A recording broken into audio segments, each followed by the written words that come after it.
और मैं मानस भवन में खड़ा हूं, मैं फिर वहीं पर आता हूं, रामचरितमानस पढ़िए अपनी दादी के पास बैठ के, अपने दादा के पास बैठ के। राम का धैर्य देखिए, राम का धैर्य विष्णु का धैर्य नहीं है।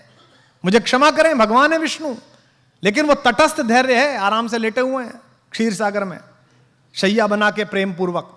माता लक्ष्मी पैर दबा रही है, ऊपर शेष नाग का फन है, देख रहे हैं दुनिया में चल क्या रहा है, मूर्ख कर क्या रहे हैं, ये हो क्या नाटक रहा है। राम का धैर्य तो जीवित रहते हुए उसी व्यवस्था का धैर्य है। राम को प्रोवोक करने की एक हरकत दुनिया नहीं छोड़ी। पुत्र के रूप में सोचिए वो लड़का कैसा होगा, वो व्यक्ति कैसा होगा जिसका राज्याभिषेक होना जा रहा है और एक साइड में पता चला कि वन चलो कपड़े उतारो, अब ये वलकल पहनो, पत्नी को लो और निकलो। कितना कठिन समय। लेकिन राम राज्याभिषेक होगा, मैं राजा बनूंगा, इस पर प्रसन्न नहीं है, और मुझे वनवास मिल गया, इस पर दुखी नहीं है। यही राम होना, यही राम होना है। लोग समझते हैं जंगल में पोस्टिंग, लोग समझते हैं कोने में पोस्टिंग, लोग समझते हैं वहां काम करना है तो कैसे काम होगा, मेरे लिए तो पनिशमेंट हो गया। यही अवसर है जो आपको ईश्वर दे रहा है। दशरथ के पुत्र राम जब तक अयोध्या में रहे, युवराज राम कहलाए, श्री राम कहलाए, और जब जंगल जाकर लौटे तो मर्यादा पुरुषोत्तम भगवान राम कहलाए। इस पूरी यात्रा ने उन्हें भगवान बनाया, इस धैर्य ने उन्हें भगवान बनाया, और अद्भुत धैर्य है उनके पास। उनका अपमान करके कोई चला जाता है, वो धैर्य के साथ मुस्कुराते रहते हैं। उनकी पत्नी का हरण हो जाता है, उसके बाद भी वो धैर्यपूर्वक पूरी व्यवस्था करते हैं। और एक बात सोचना आप सब लोग, राम, मैं अक्सर इस बात पर बहुत अंदर तक थ्रिल रहता हूं। राम अयोध्या से चले, उस समय का सबसे बड़ा खानदान था वो। हिंदुस्तान में जो कुछ भी बड़ा था उन्हीं क्या पैदा हुआ। इक्ष्वाकु, अज, रघु, दिलीप, पुरुरवा, ययाति, नहुष, दशरथ, सब बड़े आदमी उन्हीं क्या। भारत का नाम जिस पर रखा गया वे भी उन्हीं क्या पैदा हुए, भरत, सब उन्हीं क्या पैदा हुए। लेकिन उसके बाद भी जब राम एक वलकल पहनकर चले तो रास्ते भर में राजाओं को भी तो पता चला होगा कि भाई दशरथ का लड़का जा रहा है, वो भी तो मिलने आना चाहते होंगे। राम उनसे सहायता भी ले सकते थे। जिस पंचवटी में मां सीता का हरण हुआ है वो तो उनकी नंदसाल के बिल्कुल बगल में है, कौशल प्रदेश में, रायपुर में, वो बिल्कुल बगल में थे। वो अपने नाना से कह सकते थे, अपने मामा से कह सकते थे कि साहब आप जरा मेरी सहायता करो, मेरी पत्नी का अपहरण हो गया, सेना दे दो जरा, मैं चलूंगा। उन्होंने ऐसा नहीं किया। उन्होंने एक भी राजा को अपने साथ नहीं लिया। उन्होंने रास्ते भर आप जैसे और हम जैसे लोगों को साथ लिया। किनको? सामान्य, वंचितों को, दलितों को। उन्होंने वनवासियों को साथ लिया, उन्होंने मल्लाहों को साथ लिया, उन्होंने मां शबरी का आशीर्वाद लिया, उन्होंने केवट को साथ लिया, उन्होंने वंचित सुग्रीव को गले लगाया, क्योंकि वो जानते थे कि जिस अनाचार से वो लड़ने के लिए जा रहे हैं वहां धनिकों की और राजाओं की नहीं, सदाचार की आवश्यकता पड़ेगी, वहां आत्मा की दीप्ति की आवश्यकता पड़ेगी। तो राम का यह धैर्य ही उन्हें विजेता बनाता है। भाई रावण को तो बाली हरा चुका था पहले, आपने कहानी सुनी होगी। रावण को तो शहसबाहु भी हरा चुका था। रावण कोई ऐसा अर्जेंटीना नहीं था, ऐसा ब्राजील नहीं था कि हराना मुश्किल था। उसको तो हरा चुके थे दोनों। बाली तो उसको अपने बगल में दबाकर और उसने किले की दीवार का चक्कर लगा दिया था बाली ने। जब हनुमान को बांधा है और हनुमान से रावण ने कहा कि तू मुझे जानता नहीं मैं कौन हूं, तो हनुमान ने क्या कहा? हाँ जानता हूं, वो बाली वाला, मैंने सुना था आपकी लड़ाई बहुत, परिचय मेरा आपसे। हनुमान ने क्यों कहा? ताकि उसका कॉन्फिडेंस लूज हो। लेकिन भगवान जब बाली और सुग्रीव के जनपद में पहुंचे तो उन्होंने बाली का साथ नहीं दिया, उन्होंने वंचित को चुना। वो उसके साथ खड़े रहे जिसका अधिकार छीना गया, जिसका राज्य छीना गया, जिसकी पत्नी तारा का बलात् अपहरण किया गया है, और उन्होंने बाली का वध किया। जबकि बाली भी उनका प्रशंसक था, उनका भक्त था। मरते समय बाण लगने के बाद प्रणाम की मुद्रा में बाली ने पूछा है भगवान से, मैं बैरी सुग्रीव प्यारा, अवगुण कवन नाथ मोहि मारा। मैं बैरी हो गया, सुग्रीव आपका प्यारा हो गया, मुझ में ऐसा कौन अवगुण था मुझे मार दिया? तो राम ने उसको उत्तर दिया कि अनुज वधु भगिनी सुत नारी, छोटे भाई की पत्नी, भगिनी बहन, सुत नारी बेटे की पत्नी, सुन सठ कन्या सम ए चारी। हे मूर्ख, ये चारों बेटी के बराबर होती हैं। इन्हें कुदृष्टि बिलो कहीं जो है, इन्हें गंदी दृष्टि से जो देखता है उसका वध करने में पुण्य मिलता है, पाप नहीं होता है। ये उसको उत्तर दिया उन्होंने भगवान। अगर भगवान की विजय अपने लिए होती, अगर धैर्य ना होता तो वो बाली को लेकर चल देते। बाली हरा चुका था, उन्होंने कहा नहीं बाली तू नहीं चाहिए, तू नालायक है, तूने इस छोटे भाई को मारा है, इसकी पत्नी का हरण किया, मैं तेरा तो वध करूंगा, ये वंचित है, इसे लेके चलूंगा। तो राम ने क्या किया?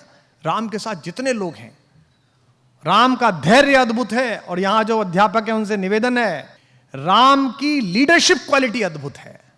राम ऐसे ही राम नहीं बने हैं। मत पढ़िए हिंदू होकर, इस परिसर में बहुत सारे इस्लाम मतावलंबी हमारे दोस्त बैठे होंगे और किसी जाति धर्म के लोग बैठे होंगे, कहानी की तरह पढ़िए और फिर देखिए कि राम जैसा लीडर कहीं नहीं है। वो उस व्यक्ति की क्वालिटी को डेवलप करते हैं, उसे इंस्ट्रक्ट नहीं करते। उन्होंने सुग्रीव की क्वालिटी को डेवलप किया। एक ऐसा डिप्रेस आदमी जिसकी पत्नी का हरण हो गया, जिसका राज्य छीन लिया गया, भाई ने लात मार के भगा दिया, उसको उन्होंने कल्टीवेट किया और सुग्रीव महारथी के रूप में बना और उस युद्ध में सुग्रीव की महत्वपूर्ण भूमिका रही। जिस समय हनुमान लंका के लिए रवाना हुए हैं, आप रामचरितमानस पढ़िए, अध्यात्म रामायण पढ़िए, श्रीमद् वाल्मीकि रामायण पढ़िए, कम्मन की रामायण पढ़िए, कहीं नहीं लिखा हुआ कि उन्होंने हनुमान से क्या कहा कि तुम क्या करना। आज हम कितने फ्रस्ट्रेटेड हैं। आज हम लीडरशिप डेवलपमेंट की बात करते हैं, हम ड्राइवर को एक जगह भेजते हैं सामान लेने के लिए, 5 बार बताते हैं उसे, क्योंकि हमें उस पर भरोसा नहीं है। हम उसकी लीडरशिप डेवलप नहीं होने देना चाहते। राम लीडरशिप डेवलप करते हैं। राम ने हनुमान को नहीं बताया कि तुम्हें वहां जाके क्या करना है, उन्होंने कहा बस जाकर देख कर आओ कि सीता कैसी है, कहां है, और उन्हें आश्वस्त करके आओ कि मैं आऊंगा। 2 बातें। इसके बाद का जो पूरा घटनाक्रम है, छोटा सा रूप बनाना, अंदर जाना, लंकिनी को मारना, मां सीता को वो मुद्रिका देना, फल खाना, खुद ही गिरफ्तार हो जाना, आग लगा देना।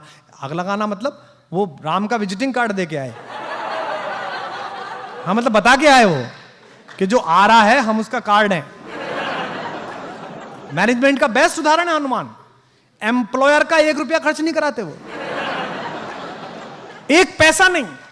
भगवान ने कहा कि वहां जाओ, खुद ही टेक ऑफ, खुद ही लैंडिंग, और सारा पैसा हनुमान का, उसका रावण का। भाई हनुमान जबरदस्ती गिरफ्तार हुए स्वयं में देखने के लिए कि कौन है, तो कहा गया भाई इसकी बानर को पूंछ से बहुत प्यार होता है, इसकी पूंछ पे कपड़ा बांध दो। कपड़ा किसका? रावण का।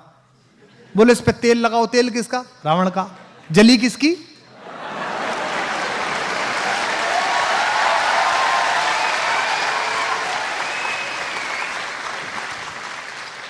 बेस्ट एम्प्लॉय, सर्वश्रेष्ठ व्यक्ति, कोई ना नुकर नहीं।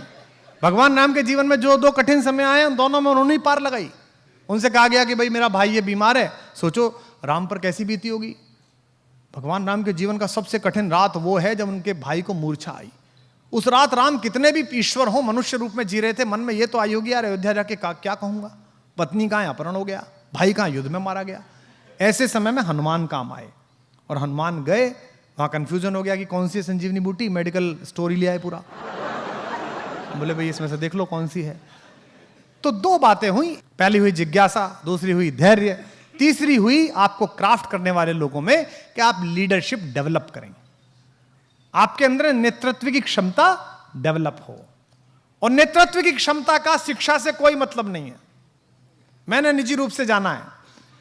मैंने एक बहुत कम शिक्षित 5वीं पास व्यक्ति के साथ आंदोलन किया है उनके नेतृत्व में, और मैंने तथाकथित एक बहुत बड़े पढ़े लिखे के साथ राजनीति करी है।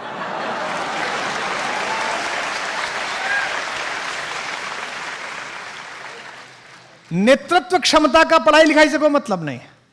नेतृत्व क्षमता पैदा करना आपकी आत्मा की शुचिता पर निर्भर है।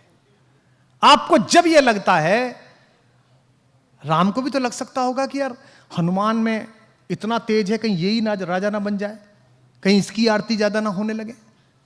और हमारे यहाँ तो मराठी में एक कथा भी आती है, प्रथम नागरिक मराठी भाषी हैं, तो मैंने एक लोकगीत में कथा सुनी वहाँ कि भाई जब नल और नील पत्थर तैरा थे राम लिख कर, तो भगवान राम अकेले बैठे थे, उन्होंने सोचा कि यार मैं भी तैरा दूं, तो उन्होंने एक पत्थर को उठाया और छोड़ा उस पर, तो वो डूब गया। तो उन्हें लगा यार आसपास कोई देख नहीं ले कि हमारे नाम पे काम चल रहा है, और हमारा खुद का ही नहीं तैरा। तो उनके मुंह पर एक बड़ी लज्जा की, संकोच की रेखा आई। तो उन्होंने नल नील की तरफ देखा, तो नल ने कहा कि प्रभु आप छोड़ दीजिए, हम बना लेंगे आप। तो उन्होंने कहा चलिए मैं नहीं बनाता, पर तुम्हारा कैसे तैर रहा है, मेरा क्यों नहीं तैर रहा। उन्होंने कहा हमने पत्थर पर राम लिखा, ये अमर नाम है, ये भवसागर को पार करने वाला नाम है। आपने पत्थर को छोड़ दिया, जिस पत्थर को स्वयं राम ने त्याग दिया उसे कौन उबारने वाला है भाई।